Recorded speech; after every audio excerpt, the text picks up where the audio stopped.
Hello everyone, welcome to programme నా autograph. ప్రతి వ్యక్తి లైఫ్ లో కొన్ని ప్రత్యేకమైన క్షణాలు, మధురమైన జ్ఞాపకాలు ఉంటాయి. ఈ ప్రోగ్రామ్ లో మన అతిథులు తమ జీవిత ప్రయాణంలో ఎదుర్కొన్న ఎన్నో అనుభవాలు, ఆనందాలు మనతో పంచుకుంటారు. అయితే ఈ రోజు మన ఫస్ట్ ఎపిసోడ్ లో మనం ఒక ప్రత్యేకమైన అతిథిని పరిచయం చేసుకోబోతున్నాం. ఆమె అనుభవాలు, ఆనందాలు మన హృదయాన్ని తాకే విధంగా ఉంటాయి. మరెందుకు ఆలస్యం, లెట్స్ స్టార్ట్ అవర్ ప్రోగ్రామ్ నా ఆటోగ్రాఫ్.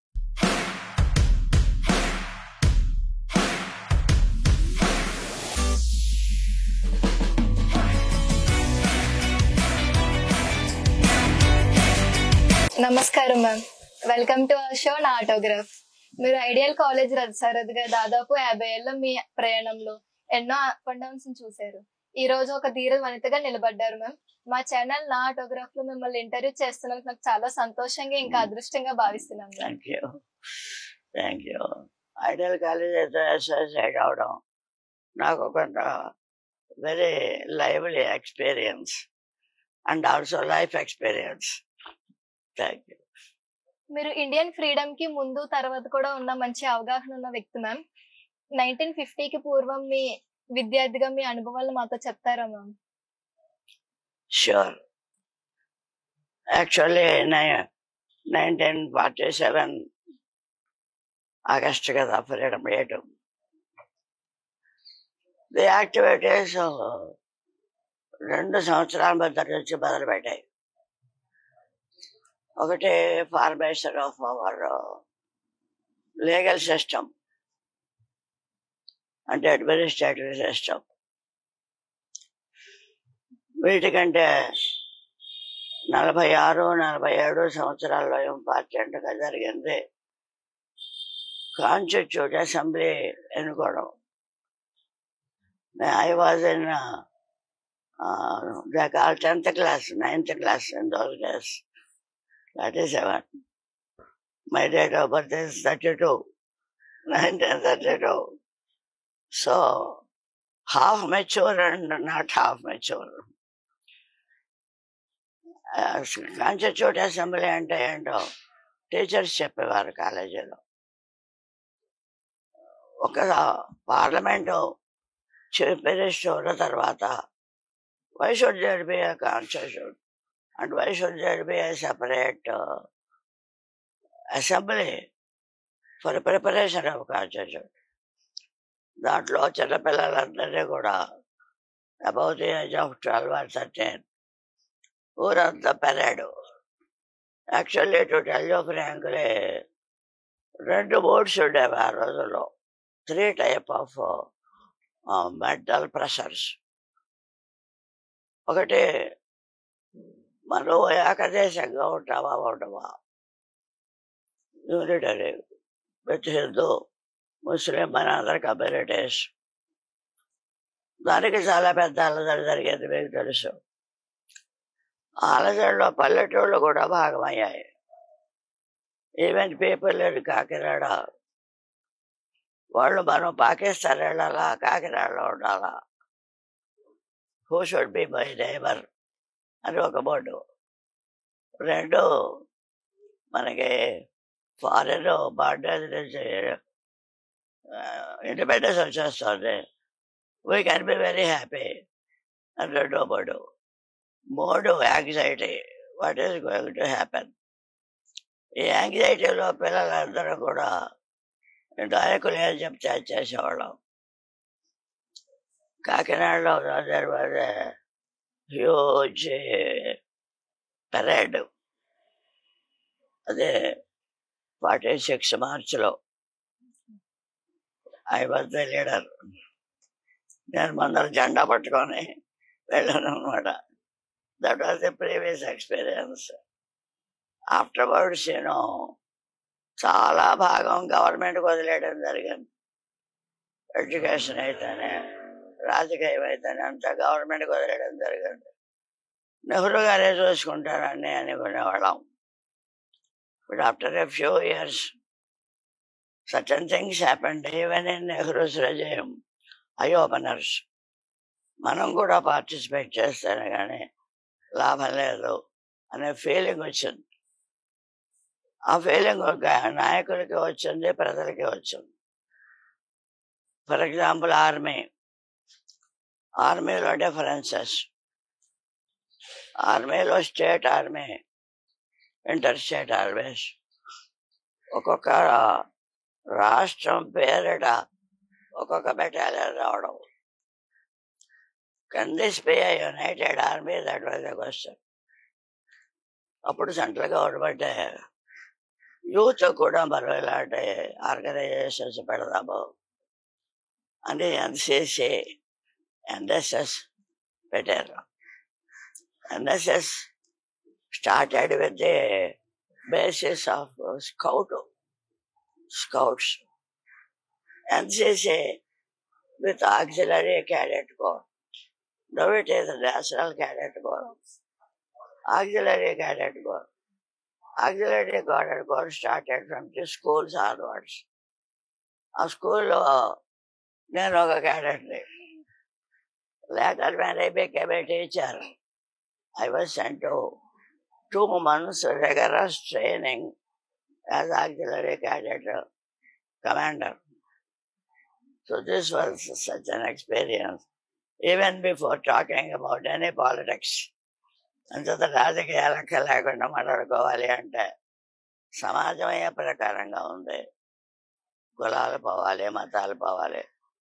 దీనికోసం యూత్ అందరూ కూడా ఇంటర్మిక్సరింగ్, interaction and intermediate activities, not like adults, but slowly developing as adults. అది చాలు. మ్యామ్, మీరు చాలా మందికి రోల్ మోడల్. మరి మీకు ఎవరైనా రోల్ మోడల్ ఉన్నారా మ్యామ్? మీరు చాలా మందికి రోల్ మోడల్. మరి మీకు ఎవరైనా రోల్ మోడల్ ఉన్నారా మ్యామ్? మీరు సెకండ్ క్వశ్చన్ అదే నాకు తెలుసు.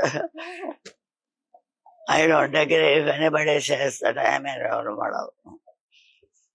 రోల్ మోడల్స్ అంటూ మనకి ఎవరు ఉండరు.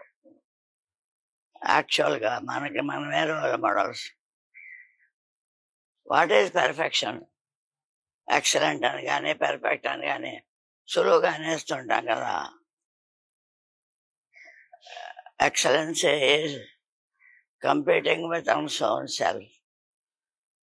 మీరు ఈరోజు 5 feet ఉన్నారు అంటే మీ పోటీ ఏంటంటే day after tomorrow you have to be 5 feet 1 inch. You have to grow. So that desire to grow is both biological and sociological. మనకి ప్రకృతి పరంగా కూడా ఇంత మొక్క అంత చెట్టు అవుతుంది, ఇంత బిడ్డ అంత మనిషి అవుతాడు. So that is only the nature. Nature is our role model for anybody. Ideal జర్నీలో మీరు మర్చిపోలేని సంఘటన మ్యామ్? యాక్చువల్లీ మేము ఒక చిన్న స్కూల్తో మొదలెట్టాం. మెడికల్ కాలేజీ కాకినాడలో పెట్టాక నేను కాకినాడలో మెడికల్ కాలేజీలో 5th facultyని. The very first year itself, I was appointed as faculty. అలా జరగడంలో చాలా మంచి బ్రిలియంట్ స్టూడెంట్స్, అంబిషియస్ స్టూడెంట్స్, కష్టపడి చదవాలి అనే దృష్టి ఉన్న స్టూడెంట్స్ వస్తున్నారు అక్కడికి. మరి ఇది ఎక్కడి నుంచి రావాలి? ఈ క్వాలిటీస్ అన్నీ కూడా స్కూల్ నుంచి రావాలి. Where is a good school అని ఒక క్వశ్చన్ వచ్చింది. Unless you have the roots, there is no growth. So అటువంటి స్కూల్ ఒకటి పెడదాము అని మెడికల్ కాలేజీ పెట్టిన పెద్దలు ఉన్నారు. ఒకటి doctor colonel DS Raju. Colonel DS Raju was an associate of Subhash Chandra Bose. He was a personal physician, Subhash Chandra Bose. ఆయన మన వెస్ట్ గోదావరి వాడు.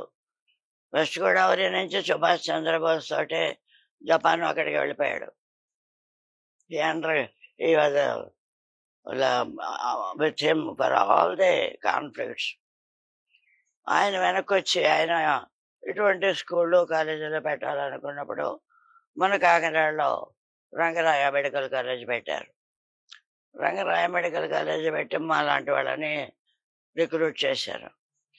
నేను 2వ సంవత్సరంలో ఆయన అడిగాను. 58లో పెట్టారు కాలేజీ. నేను 60లో అడిగాను, మీరు స్కూల్ పెట్టారు బాగానే ఉంది, పిల్లలు ఎలా వస్తారు? డాక్టర్ పివిఎన్ రాజు అని ఒక యంగర్ జెంట్లమన్ ఉండేవాడు. ఆయన డిఎస్ రాజు గారికి చాలా క్లోజ్ ఫ్రెండ్. అవగానే కాకుండా కో ఫౌండరు. యూసీ స్టాచ్యూ అయ్యారు. స్టాచ్యూ మన ఎంబీఏ గేట్లోకి వెళ్ళేటప్పుడు స్టాచ్యూ లేదు, అది ఎవరిది? మీరు ఎవరో చూడలేదా? డాక్టర్ పివిఎన్ రాజు. ఆయన అన్నాడు, మీరు పెట్టమంటే పెట్టేద్దామంటే, కానీ నేను సొరకాయలు కోసినట్టు ఆపరేషన్లు చేసుకుంటాను, ఆయన చేపట్టుకు మందిస్తాడు, మాకిద్దరికి స్కూల్ ఎడ్యుకేషన్ గురించి తెలియదు అన్నాడు. Then we started children's ideal school. Children's ideal school ideal junior college, ideal degree college, then ideal professional colleges స్లోగా వచ్చింది. So that growth itself is the various stations I cross in my journey. ఇక్కడి నుంచి చావలకోట, రాజమండ్రి, తర్వాత బేగు, హైదరాబాదు, ఇంకా 10 దేశాలు వస్తాయి. ఆ జర్నీలో ఎక్స్పీరియన్స్ కూడా ఉండి పనిచేయడమే. నేను ఐయామ్ ఓన్లీ ఒక కార్యకర్తని పనిచేయడం. పెద్దవాళ్ళందరూ ఉన్నారు, దాంతో పెరిగిన వాళ్ళు మీలాంటి వాళ్ళందరూ ఉన్నారు. You are our flowers and we're only the roots. Ma'am, మీరు ఇప్పటికీ ఇంత యాక్టివ్ గా ఉండడానికి గల సీక్రెట్ చెప్తారా మ్యామ్? మీలాంటి వాళ్ళే ఇప్పటికీ యాక్టివ్గా ఉండాలంటే మీ అందరి యాక్టివిటీ, మీ అందరి స్పిరిట్, మీ అందరి కరేజ్ చదువు కొంచెం కొంచెం కొంచెం కొంచెం పుచ్చుకుంటే నాకు ఎక్కువైపోతుంది. ఓన్లీ ఇంట్రెస్ట్, పని చేయడంలో సరదా. పని చేయకపోతే మూలపడిపోతాం మనం. ఇనుముంది, ఇనుము will be sharp only when it works. మీరు దాన్ని వాడకుండా పారేస్తే తూపు పడేస్తుంది. So I don't want to get trusted. That is the secret. Okay. నేటి యువతకి మీరు ఇవ్వాలనుకున్న 3 ముఖ్యమైన సలహాలు మ్యామ్? యువకులకి సలహా ఎవరు ఇవ్వకల. ఎందుకంటే యువకులకి సలహా ఇచ్చే అంత ఎక్స్పీరియన్స్ కానీ, మెచ్యూరిటీ కానీ, మోడర్న్ అవుట్లుక్ కానీ పెద్దవాళ్ళకి లేదు. నేను ఎప్పుడూ కూడా ఒక యువకుడు అనే వాళ్ళకి కొత్త కొత్త ఆలోచనలు వస్తాయి. పెద్దవాళ్ళకి పాత ఆలోచనల మీద ఆధారపడి దాని మంచి చెడ్డలే గొప్పవి అని బాగా ఇంప్రెస్ అయిపోయే గొడవ ఉంటుంది. అది మార్చుకోవడానికి పెద్దవాళ్ళు ట్రై చేయరంటే ఇంకా బయట కూడా ముదిరిపోతున్నారు మాట. వేరే యంగ్ ఫెలోస్, కొత్త చిగుళ్ళు, యంగ్ ఫెలోస్ అంటే నువ్వు కొత్త చిగురు ఎలా వేయాలి అని మొక్కకి శాసించగలవా? మొక్క వస్తుంది, దాని ఇష్టం. ఎటొచ్చి వంకరగా వెళ్లకుండా ఓ కర్ర పాతగలవు. నిలువుగా కావాలి అనుకుంటే దానికో సపోర్ట్ ఇవ్వగలవు. That if necessary I will try to give. Otherwise no ప్రత్యేకమైన అడ్వైజులు కానీ మీరు ఎలా ఉండాలి ఇలా ఉండాలి ఇలా ఉండాలి అనడం కానీ. They know by experience. You know more outside world than in learning from the classroom. మీకు క్లాస్ రూమ్ నుంచి నేర్చుకోవడం కంటే బయట ప్రపంచంలో నుంచే ఎక్కువ విషయాలు తెలుస్తాయి. అది చాలా ఒకరికి సలహా. ఎటొచ్చి ఇప్పుడున్న సమాజంలో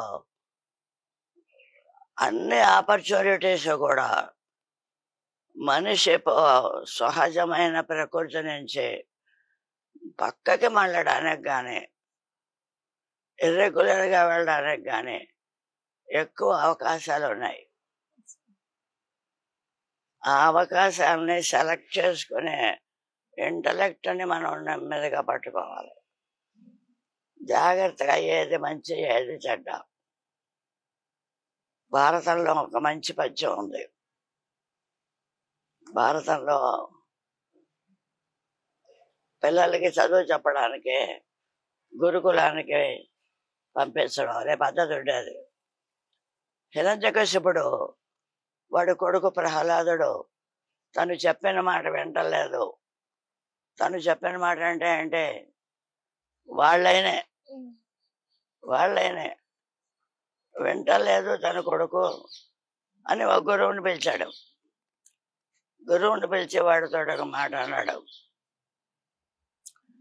చదవని వాడజ్ఞుండగు, చదివిన సదసద్వివేక చతురత కల్గొను. If you don't learn, you become a moron.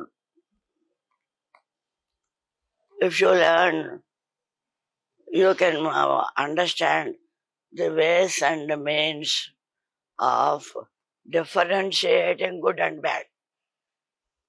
ఆ చదువు అంటే మన క్లాస్ రూమ్ చదువు కాదు, మేనేజ్మెంట్ కంప్యూటర్స్ కాదు, దాంతోపాటు లైఫ్ కూడా చదవాలి.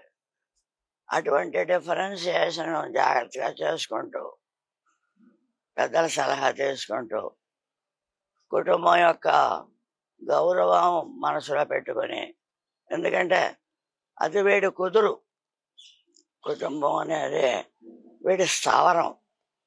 నడుచుకుంటూ పోతే life will be very successful and happy. అదే రెండో సలహా. ఎందుకంటే ఎదగడం అనేది మూడో సలహా. Always try to grow, never become satisfied with what you have. Ambition అనేది ఉండాలి, కానీ గ్రేడ్ ఉండకూడదు. అది మాత్రం అర్థం చేసుకుని సరిపోతుంది. మ్యామ్, మీరు ఎడ్యుకేషనల్ సిస్టమ్ లో ఎటువంటి సంస్కరణలు వస్తే బాగుంటుంది అనుకుంటున్నారు మ్యామ్? ఇప్పుడు ఎడ్యుకేషన్ సిస్టమ్ రాజకీయాలు, రాజకీయ నాయకులు మార్చినవే. ప్రాథమికంగా ఒక మనిషికి కావలసిన ఎడ్యుకేషన్ ఏమిటి అనే దానికి వివిధమైన వివరణలు ఉన్నాయి, వేరియస్ డెఫినేషన్స్. ఫర్ ఎగ్జాంపుల్, తెగల రోజుల్లో ఎడ్యుకేషన్ అంటే ఒకడితో ఒకడు యుద్ధం చేసుకోవడమే. Might is right. ఎవడు బలవంతుడైతే వాడే విజయవంతుడు. వాడికి రాజ్యం ఇచ్చేస్తారు, వాడికి పిల్లనిచ్చి పెళ్లి చేస్తారు. మ్యారేజ్ విషయంలో కూడా సెలక్షన్, ఒక ఇద్దరు యువకులు దెబ్బలాడుకుంటే అందులో ఎవరిని నెగ్గితే వాడికి పిల్లనివ్వడం. That was education. Pre ancient days లో మీకు ఆంథ్రపాలజీ చూస్తే తెలుస్తుంది. ఆంథ్రపాలజీ అనే science of the origin and development of society. మనం రామాయణం, భారతం అనుకుంటామే, అది ancient days. Pre ancient days లో మైట్ ఈజ్ రైట్ బదులు గ్రూప్ ఈజ్ ఇంపార్టెంట్. తెగలు ఎంత బలమైన తెగలైతే అంత ఎక్కువ పవర్ఫుల్ గా ఉండేవి. వేదకాలంలో ఆ పేరుండేది. తెగల యుద్ధాలు అనే దాని మీద మొత్తం ఏకవాదం ఉంటుంది. ప్రామినెంట్ గా చెప్తున్నవి 10 తెగలు. ఇప్పుడు మనం భారత్ అంటావే, ఈ భారత్ కూడా ఒక తెగ. పురుష్ ఒక తెగ, దైనిష్ ఒక తెగ. ఇవన్నీ అలాగ 10 పేర్లు వేరే వాళ్ళు. కొన్ని అందులో అంతరించిపోయాయి, చాలా మటుకు మాయమైపోయాయి. ఈ తెగలు ఎవరికి ఎక్కువ బలంగా ఉంటే వాళ్ళు రూలర్స్ అన్నమాట. దానికోసం అని వాళ్ళు ఒకళ్ళ మీద ఒకళ్ళు నిరంతరం యుద్ధం చేసేవారు.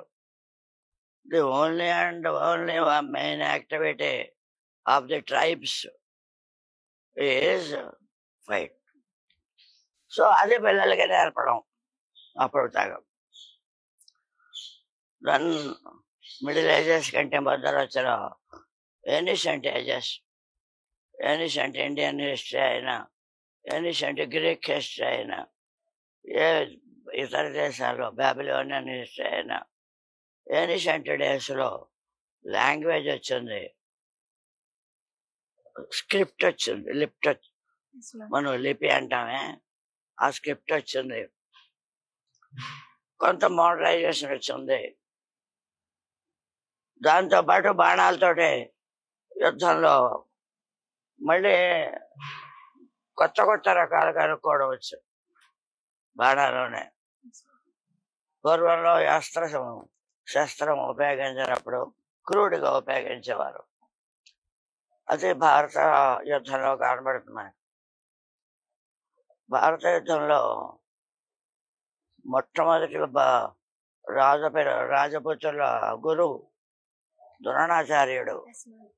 ద్రోణాచార్యుడు బాణాలు వేయడం నేర్పాడు వీళ్ళందరికీ. ద్రోణాచార్య యాక్చువల్గా అఫ్ కోర్స్ అప్పుడు చదువు అంటే ఓన్లీ రూలింగ్ క్లాసే, అగ్ర కులాలకే చదువు, అందున రాజుల పిల్లలకే చదువు. వాళ్ళని పోగు చేసి వాళ్ళకి చదువు చెప్పేవారు. ఆ చదువు చెప్పినప్పుడు వాళ్ళకి యూనిట్ టెస్ట్లు కూడా ఉండేవి. సెమిస్టర్ ఉండేదో లేదో నాకు జ్ఞాపకం లేదు, but it is more practical education. అందుకనే దఫాలుగా 2 వారాలకు ఒకసారి, నెలకోసారి unit test.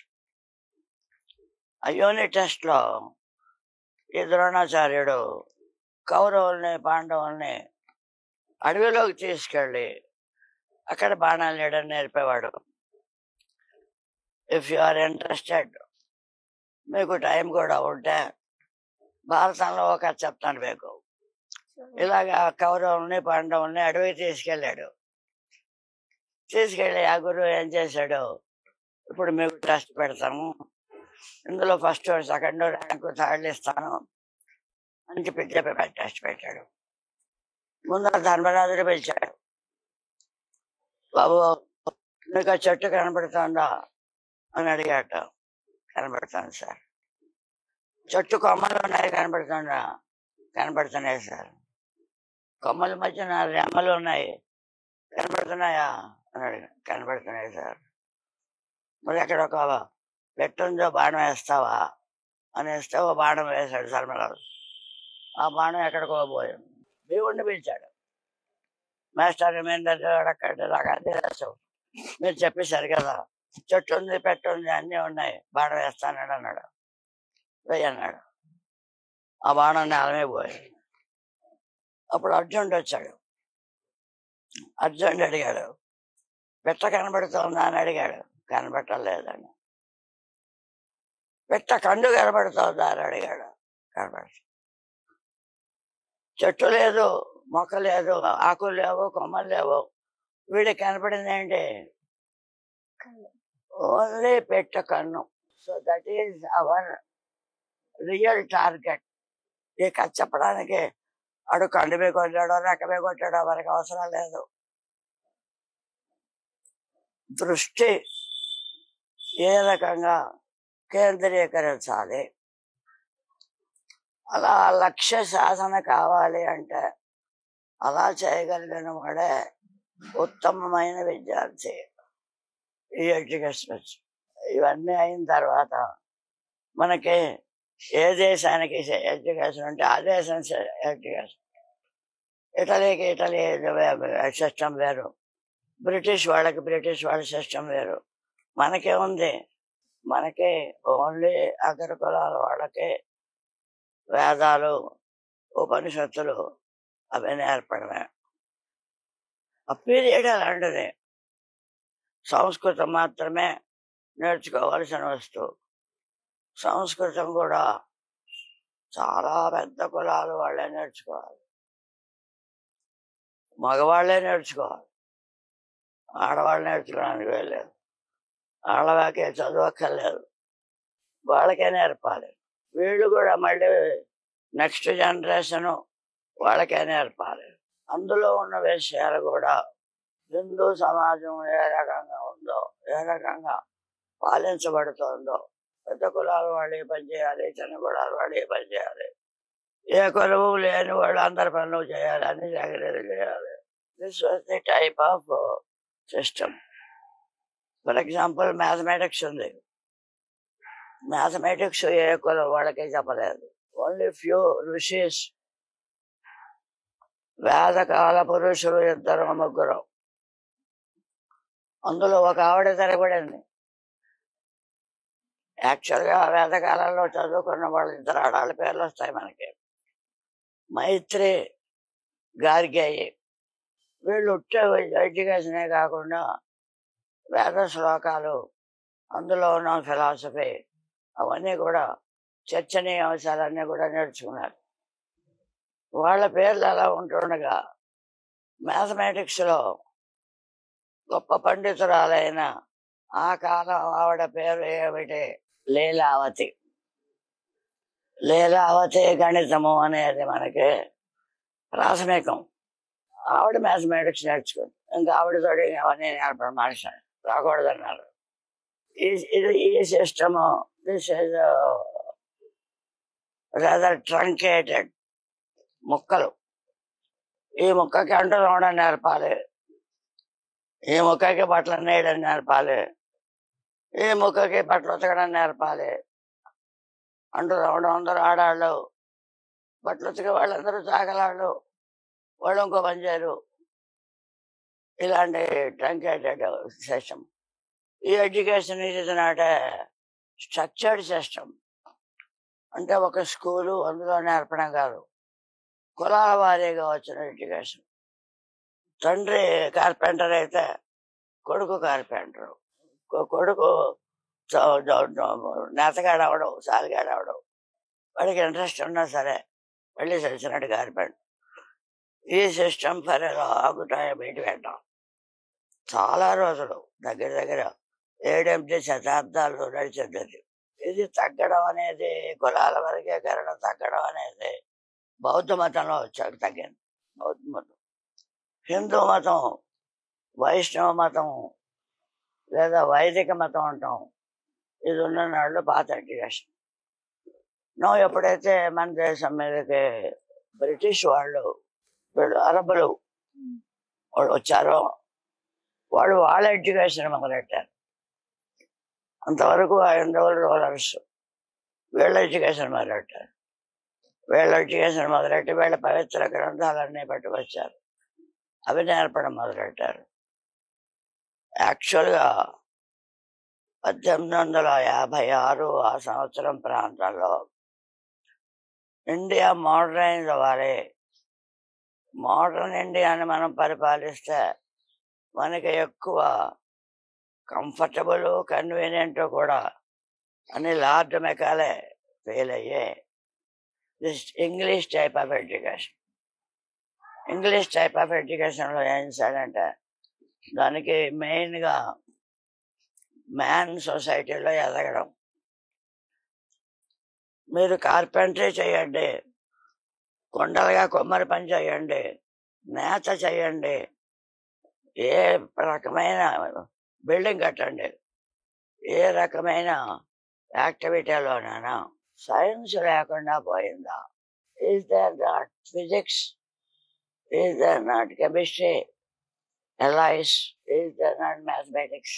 Is there not logic? ఈ క్వశ్చన్ కొత్త సైన్స్ వచ్చిన తర్వాత వచ్చి బ్రిటిష్ విద్యా విధానాల్లో language, mathematics, physical science, natural science ఇవన్నీ కూడా మన భాషలో మాట్లాడాలని పెట్టారు.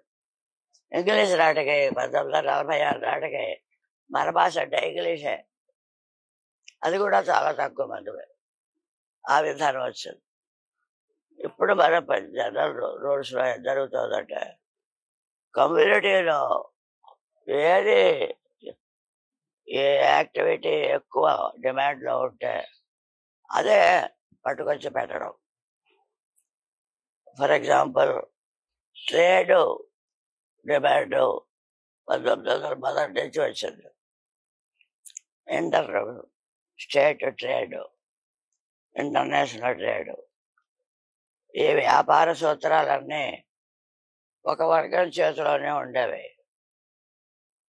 తక్కువగా కొనడం ఎలాగా, ఎక్కువగా అమ్మడం ఎలాగా, లాజిస్టిక్స్ ఎలాగా, ట్రాన్స్పోర్ట్ ఎలాగా, అందులో లాభం ఎంత, ఇందులో నష్టం ఎంత, ఇవన్నీ వాళ్ళు కులాల పరంగా చేసేవారు. అయితే మేనేజ్ చేయడంలో తగిన నూతనమైన టెక్నిక్స్ వీళ్ళకి కనిపెట్టలేదు. ఒక మంచి ఫారెన్ ఎడ్యుకేషనిస్ట్ ఒక మాట అన్నాడు, ఈ మేనేజ్మెంట్ సైన్సెస్ ముఖ్యంగా 1900 మధ్యలో అమెరికాలో వచ్చాయి. థామస్ డ్రక్కర్ అనేవాడు 59, 62 గార్లే అదే ఇండియా వచ్చి వాడు ఒకటే అన్నాడు, India is a very rich country but purely managed. ఈ మేనేజ్మెంట్లో టైప్ కూడా పెట్టాడు. సో ఆ లెక్క ప్రకారం మనకి మీరందరూ హై స్కూల్లో మ్యాథమెటిక్స్ చదివే ఉంటారు. కాలము పని, టైం అండ్ వర్క్, ఎంత టైంలో ఎంత పని చేస్తారు, కాలము వేగము, ఇవన్నీ కూడా బేసిక్స్. టైం మేనేజ్మెంట్ ఇవన్నీ ఇంట్రడ్యూస్ చేయడం దేనికోసం about to become more exposed to the resources and intellect. ఇది బ్రిటిష్ వాళ్ళు తీసుకొచ్చిన విధానమే. వాళ్ళ యూనివర్సిటీలో వచ్చాయి. ఇప్పుడు మన వాళ్ళు వచ్చిన తర్వాత I don't know whether they have any vision, I don't know whether they have any aim and objective. ఎవరు ఏది ఫాలో అవుతే అది చేస్తున్నారు. బట్ బేసిక్గా what is the principle of education అని కనుక ఎవరైనా క్వశ్చన్ ఇస్తే దానికి స్వామి వివేకానంద ఒక సమాధానం చెప్పాడు, man making education. You are born only as a male child or a female child when have you become a woman. ఎప్పుడైనా పురుట్లో ఏ అమ్మమైనా పురుషుడు పుట్టాడు, స్త్రీ పుట్టింది అన్న విన్నారా మీరు ఎవరైనా? వీళ్ళందరూ పెట్టారు. ఆడపిల్ల పుట్టిందా?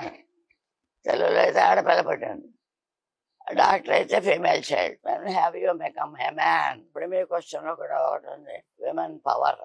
First when did you become a woman and next when did you acquire power. So you have to go to fundamentals. So ఆయన ఏమన్నాడంటే ఎడ్యుకేషన్ అనేది మనిషిగా తయారు చేయడానికి,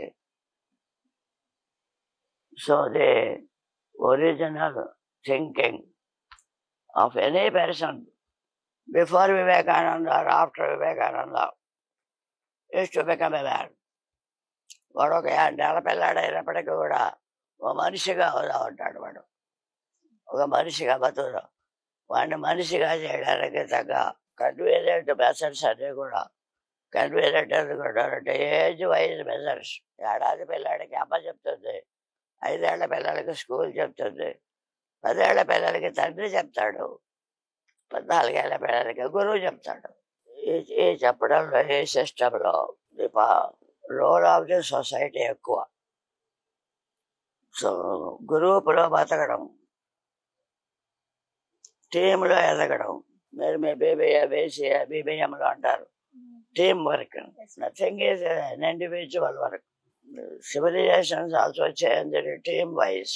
ఇది నేర్పడానికి ఏ ప్రభుత్వం వచ్చినా కూడా మనకి కొత్త విధానం కావాలి. ఈ కొత్త విధానంలో ఇంటగ్రేటెడ్ నాలెడ్జ్ ఇవ్వాలి. ఇంటగ్రేటెడ్ నాలెడ్జ్ అంటే మీరు ఒక ప్రతిపాదన పెట్టారనుకోండి, ఆ ప్రతిపాదన వెంటనే కుర్రాడు అదేవిడి సార్ అని అడగాలి. మాస్టర్ చెప్పారు రాసుకుంటున్నాను కాదు. దానికి ఆల్టర్నేటివ్స్ ఏమన్నా ఉన్నాయేమో కుర్రాడు ఆలోచించాలి. This is not my method. దీనికి కూడా ఒక పేరుంది, చెప్పండి చెప్తాను. Socratic method. సోక్రటీస్ వేరు. గురువు శిష్యుడికి చెప్పే పద్ధతి ఏంటంటే, నేను కాకి నల్లగా ఉంది అని చెప్తాను, నువ్వు వెంటనే ఏ నల్లగా ఎందుకు సార్, ఆకుపచ్చగా ఎందుకు లేదని అడగాలి. పువ్వుకి 5 రేకులు ఉన్నాయి, ఏం సార్ 6 రేకులున్న పువ్వులు లేవా అని అడగాలి. So it is called the question answer method.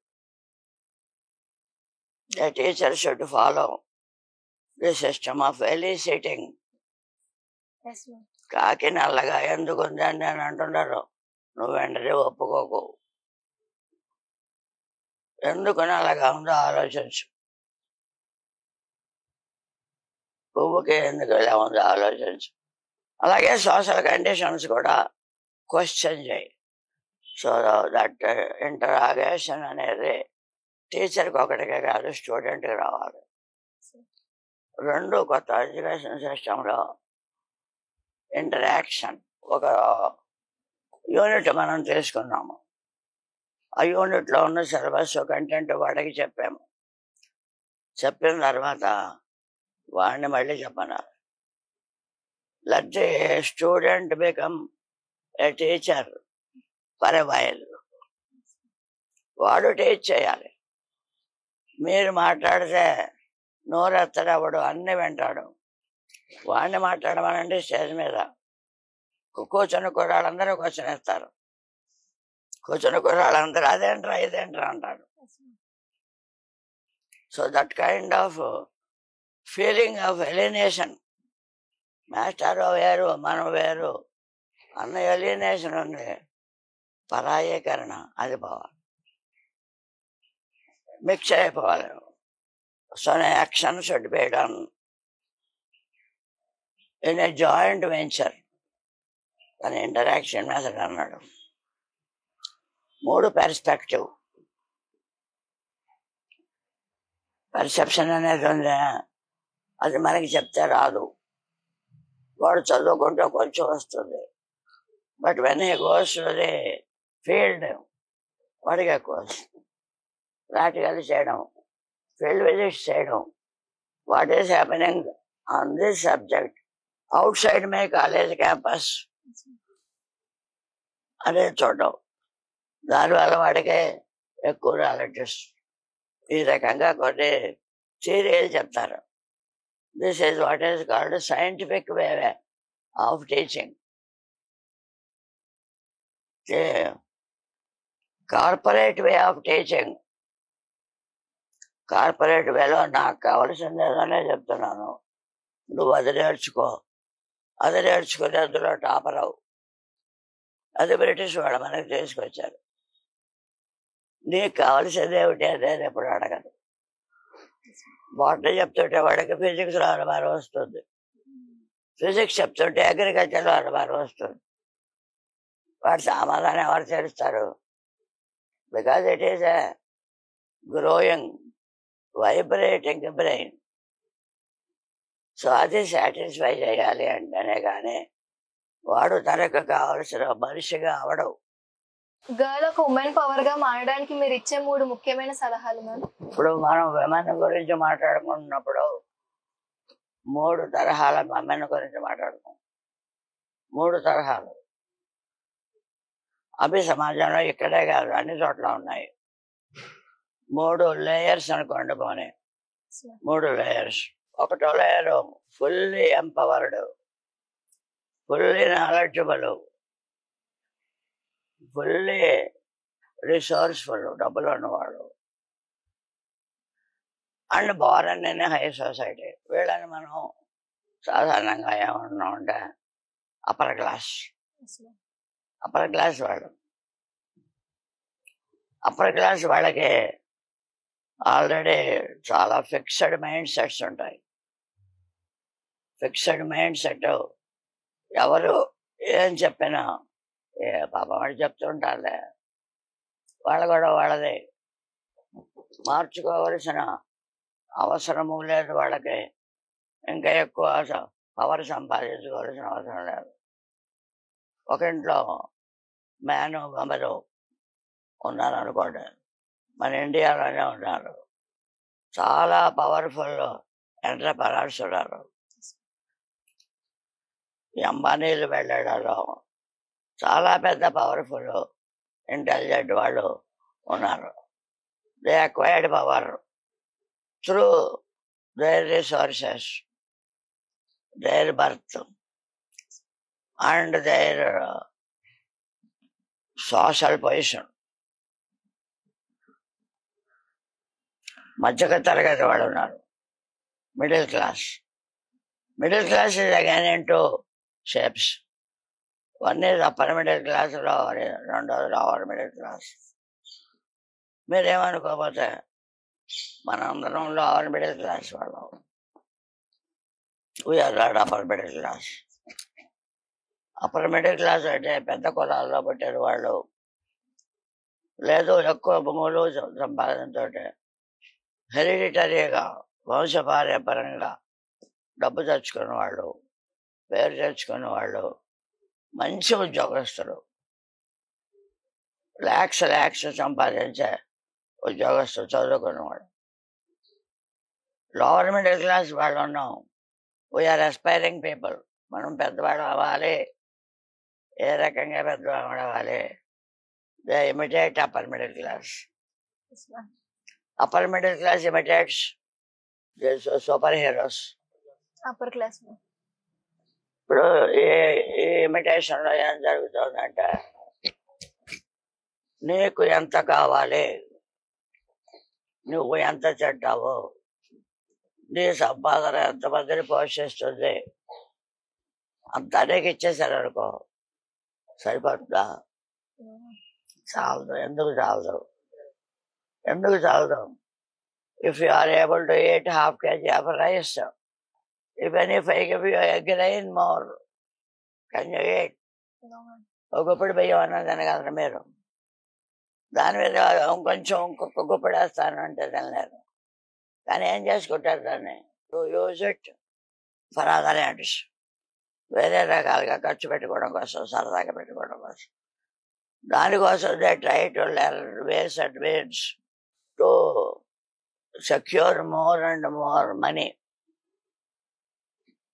ఇలాగ పెద్దవాళ్ళం అయిపోదాము అని డబ్బు సంపాదించుకునేవాడు లోవర్ మిడిల్ క్లాస్. ఇంకా అట్టర్ లేబర్ క్లాస్ ఉంది మనకి. యాక్చువల్ పర్సంటేజ్ ప్రకారం అయితే వాళ్ళు ఎక్కువ, సంథింగ్ లైక్ 78%.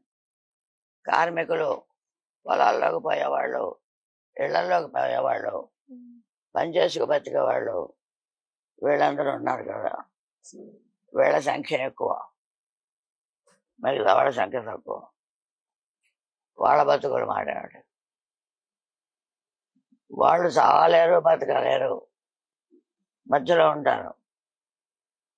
ఈ గవర్నమెంట్ ఏం చేస్తుందంటే వాళ్ళకి మినిమం మెయిన్స్ పూర్తి అయ్యేలాగా డబ్బులు సంపాదన. Education compulsory. ఎంతమంది కంపల్సరీ ఎడ్యుకేషన్ ఉన్నారు? మీరు స్కూల్లో అక్కడ రోజు పేపర్లో వస్తుంది. హైయర్ ఎడ్యుకేషన్ ఆర్థిక శ్రమతో తప్ప సోషల్ కాన్షియస్నెస్ కూడా ఉండాలి. సొసైటీ ఏ రకంగా డెవలప్ అవుతుందో అది నేర్చుకోవాలి. For example, all the labour women know how to use a cell.